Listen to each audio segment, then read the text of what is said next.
আসসালামু আলাইকুম প্রিয় ভাইয়েরা, আপনাদের সাথে আজকে শেয়ার করতে আসলাম আমরা কিভাবে বাহিরে যেই ক্যাবিনেটগুলো ইনস্টল করে থাকি ওইগুলো দেখানোর জন্য। তো আপনারা দেখেন, আমি এই ক্যাবিনেটটা ইনস্টল করব, আজকে আপনাদের সাথে শেয়ার করব এবং কিভাবে ইনস্টল করি ওইটাও শেয়ার করব।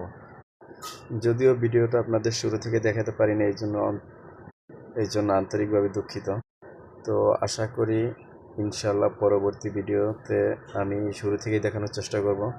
এবং আমরা অনেকেই দেখেছে ফ্যাক্টরির ভিতরে কাজ করি এবং বাইরে যাই না, তো এই ক্যাবিনেটগুলো তো ফ্যাক্টরি থেকে বানাই দেওয়া হয়, তারপরে বাইরে যেয়ে ফিটিং করা হয়।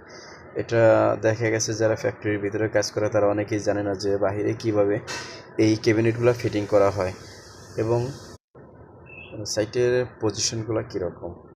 তাই আমি ভাবলাম যে যেহেতু আমি বেশ কয়েক বছর ধরে এই ক্যাবিনেটগুলো বাহিরে ইনস্টল করে থাকি, তো আমি যদি আমার তরফ থেকে যদি আমি শেয়ার দিই কিংবা আমি একটা ভিডিও বানাই, এটা দেখা গেছে অনেকে দেখি এগুলো শিখতে পারবো। আমরা আমাদের অবসর সময়টা বেশিরভাগই ফেসবুক নয়তোবা ইউটিউব, এই দুইটার একটা আমরা করে থাকি। তো ইউটিউবে আমরা আজে বাজে জিনিস না দেখে যদি এইগুলা দেখি তাহলে অনেক ভালো।